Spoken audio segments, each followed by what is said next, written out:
Terminou a fase de instrução no processo Etopeira. A SAD do Benfica não vai a julgamento. Foi esta sexta-feira ilibada dos 30 crimes. 28 de falsidade informática, um de recebimento indevido e outro por corrupção ativa. Paulo Gonçalves, ex-assessor jurídico do Benfica, vai a julgamento. Está acusado de corrupção ativa e violação do segredo de justiça, à semelhança de José Silva, em prisão domiciliária, funcionário judicial que será também julgado por corrupção. Quanto a Júlio Loureiro, foi ilibado. O Ministério Público tem agora 30 dias para recorrer desta decisão para o Tribunal da Relação. O Tribunal considerou que o Benfica não pode ser responsabilizado pelos atos de um subalterno e no despacho pode ler-se que os atos das pessoas singulares não podem ser refletidos na pessoa coletiva. Por isso fez cair na íntegra os 30 crimes de que estava acusado. Um de corrupção ativa, outro de oferta ou recebimento indevido de vantagem e 29 de falsidade informática. A juíza Ana Pérez falou de uma acusação com caráter vago e inconclusivo, incapaz de sustentar uma pronúncia. Entendeu que os crimes imputados a Paulo Gonçalves não podem ser imputados ao Benfica. Os advogados cantaram vitória. Quem conhece a defesa que apresentámos, era exatamente esta a expectativa que tínhamos. Nós sustentámos que, do ponto de vista da lei, quaisquer atos que tivessem sido praticados, e nós não entramos na análise desses atos, não eram imputáveis à Benfica SAD, fossem eles verdadeiros, falsos, da natureza A ou da natureza B. Foi só isso. Paulo Gonçalves viu cair 50 dos 79 crimes de que estava acusado. Vai assim a julgamento por um crime de corrupção ativa, 6 de violação de segredo de justiça, 11 de acesso indevido e 11 de violação do dever de sigilo. O advogado que o representa, Carlos Pinto Abreu, retirou-se pela porta lateral e não quis reagir. Quanto ao funcionário judicial José Silva, o único arguido em prisão domiciliária, também vai sentar-se no banco dos réus. É uma grande vitória para nós. As questões que foram suscitadas em sede de instrução por nós, com a exceção da questão das escutas telefónicas, foi-nos dada a razão, como vocês verificaram, caíram cerca de 50 crimes para o meu cliente e é uma grande satisfação. Acima de tudo, ele ser libertado na véspera de Natal é uma grande prenda para ele e para os filhos dele e para a mulher dele. Sorte diferente teve Júlio Loureiro, o outro funcionário judicial. Não foi pronunciado por nenhum dos crimes que constam da acusação. Satisfeitos, estávamos plenamente convencidos que isto ia dar em nada e, portanto, o Júlio já o informei, portanto está satisfeito, fez justiça, às vezes faz justiça e, portanto, vamos aguardar agora se o Ministério Público terá, entre aspas, a coragem de persistir relativamente ao Júlio Loureiro e mesmo à SAD do Benfica. Resta saber se o Ministério Público vai ou não recorrer. Tem 20 dias para o fazer. O diretor de comunicação do Futebol Clube do Porto já reagiu à decisão da juíza Ana Pérez de não levar a Benfica SAD a julgamento. No Twitter ele escreveu: Paulo Gonçalves e José António Silva vão a julgamento acusados por corrupção. A favor de quem? Pergunta. Da Madre Teresa de Calcutá. Está bom de ver. Foi o que escreveu o diretor de comunicação do Futebol Clube do Porto. Também a SAD leonina reagiu entretanto, mas numa nota oficial em que considera a decisão aparentemente incompreensível, mas promete analisar os fundamentos e não rejeita a hipótese de vir a recorrer do que foi decidido pela juíza. É topeira e os resultados do debate de instrução. A juíza Ana Pérez recusou assim a maior parte dos crimes que faziam parte da acusação do Ministério Público. Vamos à discussão aqui esta noite com os advogados Magalhães e Silva e Soraya 40. Boa noite aos dois. Vou começar por si, Magalhães e Silva.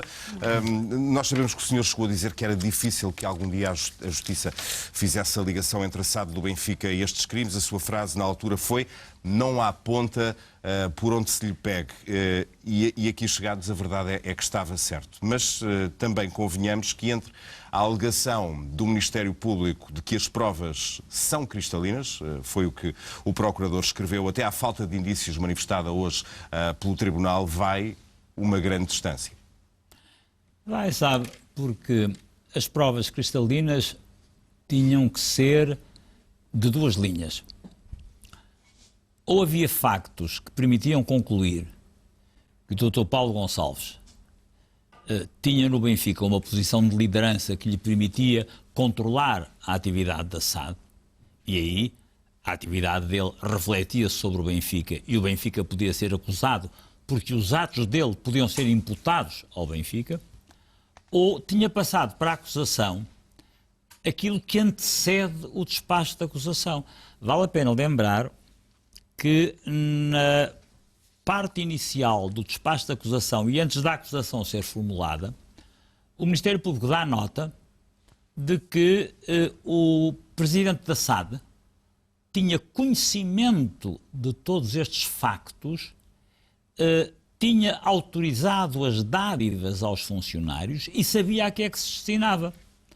O que significa que se havia corrupção, se havia violação de segredo de justiça, as duas principais espécies criminais que estavam imputadas a estes arguidos, então tudo isso era do conhecimento do Sr. Luís Filipe Vieira e, portanto, teria sido normal para o Ministério Público ser coerente com a descrição de factos que fazia, que tivesse constituído o arguido o Sr. Luís Filipe Vieira pessoalmente e enquanto Presidente da SAD, por um lado, e por outro lado, que por esse facto então acusasse a pessoa coletiva Benfica. Não foi isso que se passou? Não o fez. A pessoa coletiva Benfica é acusada sem que alguém que tivesse no clube uma posição de liderança, de controle, de direção, fosse acusado também. E, portanto, usando a linguagem corrente de todos os dias, estava na cara que bastava haver um juiz com o mínimo de senso e que tivesse uma ideia mínima do que é a imputação de crimes a pessoas coletivas, para que esta acusação tivesse que cair na decisão instrutória. Por isso é que eu disse que não tem conta para onde se O que está a dizer é que este caso e as acusações não vão mais longe por erro do Ministério Público.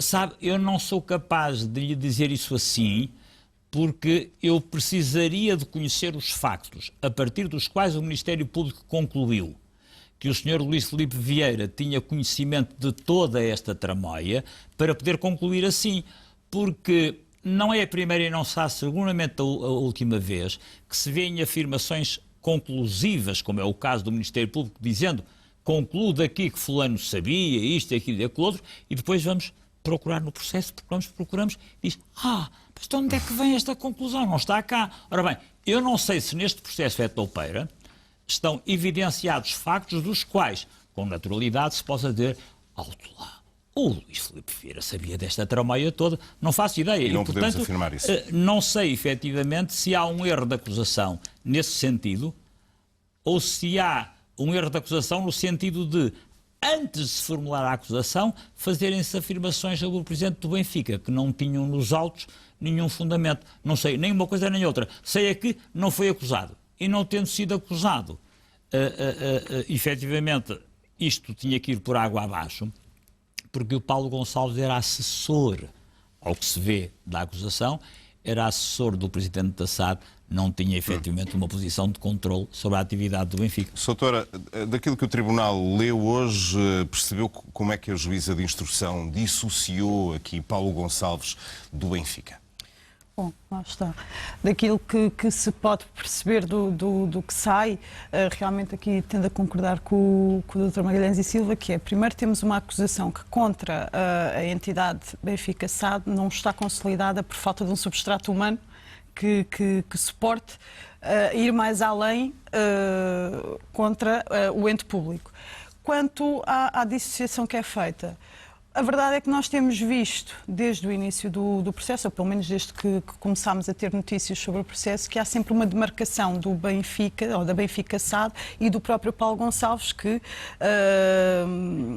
pelas declarações dele em interrogatório, ou melhor, agora na instrução, diz sempre que são ofertas, que não precisa de autorização de ninguém para fazer aquele tipo de ofertas a quem ele entende, que não tinha que dar conhecimento a ninguém da estrutura superior para fazer aquele tipo de ato e, portanto, começamos a ver mesmo uma separação. Daí que, provavelmente, a juíza, baseada no facto de não ter um substrato humano das instâncias superiores da direção do Benfica, juntamente com o facto de vermos um funcionário a fazer atos sem qualquer ligação, pelo menos no que está no despacho de acusação, sem qualquer ligação a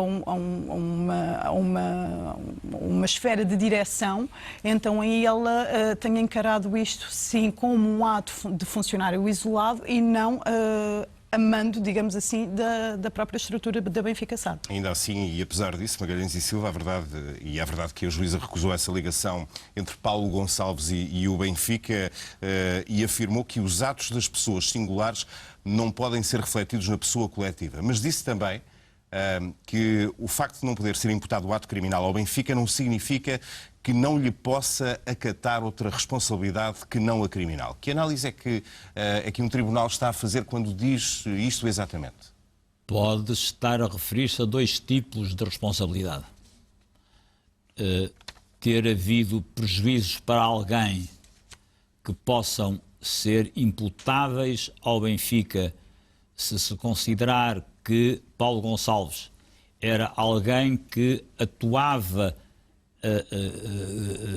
mediante direção e instruções do Benfica, aquilo que se costuma chamar atuar como um comissário, isto é, alguém que atua em representação de, e isso pode gerar responsabilidade civil e pode estar também a referir-se à responsabilidade social e ética que terá um juízo de reprovação ética e um juízo de reprovação social.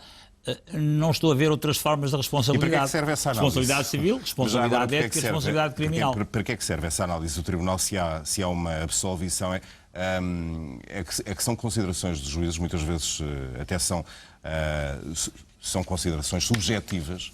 Elas são necessárias, no seu entender? Sabe, alguma contenção na apreciação dos factos por parte do Poder Judicial não faria efetivamente, não seria efetivamente demais. Estar aí a dizer que pode haver outra forma de responsabilidade, eu posso estar a ser injusto, admito que sim. Mas parece-me qualquer coisa do tipo, bom, isto crime não é, mas que isto é reprovável e censurável é, e portanto, de alguma forma, dá-se uma satisfação pública ao alarme que toda esta situação criou. Não sendo menos verdade que o alarme que esta situação criou tem que ver com uma outra coisa. Tem que ver com a confrontação entre os grandes clubes, ponto número 1. A maneira como guardas avançadas dos grandes clubes se degladiam na comunicação social. E o aproveitamento de um caso judicial para armas de arremesso mútuas em tudo isto. Repare, o Pedro referiu na introdução do caso os tweets do Sporting e os tweets do Sporting futebol. Foi mesmo um comunicado oficial, no caso do Porto foi uma reação por parte do diretor de comunicação. Pronto, faz parte desse espetáculo comunicacional que não tem rigorosamente nada a ver nem com justiça criminal, nem com desporto, nem com justiça desportiva, tem que ver com as outras coisas. Já agora gostava de ouvir a opinião da sua doutora Soraya 40 em relação a estas reações que, no fundo, elas surgem por parte dos adeptos, ou das pessoas que, neste caso, gostam ou não gostam do Benfica e que incendeiam literalmente as redes sociais, mas no caso dos clubes acabam por ser reações oficiais. As pessoas que são responsáveis e que, neste caso, representam algo dentro dos clubes deviam ser mais comedidas nas opiniões que têm. Repare, estamos a falar de uma decisão judicial. Os clubes são entidades institucionais, não é? Deviam adotar uma postura, no meu entender, que fosse uma postura de profissional, digamos assim. Eu acho que, e aqui já será uma opinião muito própria minha, fora um bocadinho do âmbito de direito, mas enquanto também adepta e parte também do mundo do futebol, como tento sempre ser, acho que em Portugal, mesmo não interessando bem se são clubes de topo ou não, acho que ainda falta muito profissionalismo no dirigismo desportivo. Especialmente quando estamos a falar de clubes que neste momento já funcionam como empresas, como verdadeiras empresas. Clubes de primeira e segunda liga, que são clubes que têm que estar constituídos com uma forma empresarial, então têm de ser geridos como tal. Como é óbvio, se formos gerir um clube só na vertente empresarial, perdemos aí aquela vertente também emocional que chama os adeptos, que é quem acaba por, em última instância, ser o motor também dos clubes. Agora, a verdade é que, enquanto o dirigismo não mudar, e isto não é para um, não é para dois, são para todos. Enquanto o dirigismo e a mentalidade do dirigismo Também não o alterar, comportamento dos adeptos não vai mudar. pode ser imputado aos adeptos aquilo que os dirigentes não fazem. Soutor, o advogado do Benfica não respondeu claramente à pergunta dos jornalistas, mas faz agora sentido que os encarnados avancem para um pedido de indemnização? Não. Ele falou em jornais e televisões como Pois, potenciais não sou capaz, alvos de um processo.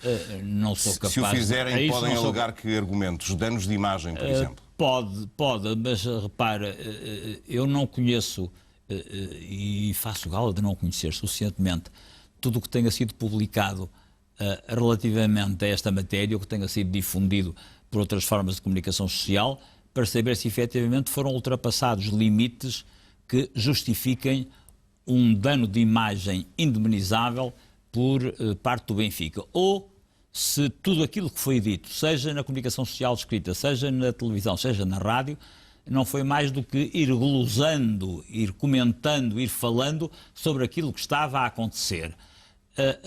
Não pode passar pela cabeça do Benfica que, se for só isso, possa vir pedir indemnização pela livre opinião e divulgação de factos no espaço público, como determinando lesão da sua imagem. Vale a pena esse domínio ter alguma contenção. Acaba-se com esse género de coisas. Vamos esperar para perceber ainda o que pode acontecer. Magalhães e Silva, obrigado por ter estado connosco. Será em 40, também muito obrigado. Bom Natal aos dois. Vale a pena, ainda nesta noite em que o processo é topeira é notícia, olhar, Sara, para a opinião de quem durante muitas outras noites informativas nos foi acompanhando com o seu comentário, sempre oportuno, de quem anda há muitos anos nisto. Vamos ao comentário com o Joaquim Rita. Joaquim, olá, boa noite, bem-vindo. E este resultado da fase de instrução é para ti uma surpresa ao deixar o Benfica de fora do julgamento, a SAD do Benfica, ou perante a forma e as provas com que o Ministério Público avançou, até aqui seria um resultado esperado? Era inevitável dois tipos de reação. Surpreendente, eventualmente face à bateria de acusações que o Ministério Público imputava sobretudo a Paulo Gonçalves. Por outro lado, expectável, tendo em atenção a ausência de acusações objetivas a alguém com papel de liderança no Benfica SAD. Portanto, a partir daqui parecia evidente que a decisão, ou sobretudo, a partir do momento em que o Ministério Público não foi capaz de objetivamente acusar alguém da administração ou que exerça funções de liderança ou a mando dessa liderança, era evidente que estavam dados passos no sentido de se desaguar neste tipo de desfecho. Pareceu sempre evidente, pelo menos a quem seguiu este processo, que o lote de acusações ao Benfica SAD era o mais frágil. Era o mais, como direi, o menos pesado, o menos objetivo, aquele que parecia mais passível de ser rebatido com êxito pela parte da defesa. Foi isso, no fundo, o que Mas como é que para ti se argumenta que Paulo Gonçalves, assessor jurídico do Benfica, tenha cometido, ou seja, acusado de cometer um ato criminal singular, quando os processos a que teve acesso não eram sobre ele, mas sobre a pessoa coletiva que é o Benfica? Sim, mas ele nunca... o argumento, e presumo eu que a defesa do Benfica SAD, aliás, desde há algum tempo, enfim, poder-se dizer, talvez há 2 meses, sensivelmente, que o Benfica tinha um objetivo muito óbvio, que era libertar-se, chamemos-lhe assim, de Paulo Gonçalves. De resto, se olharmos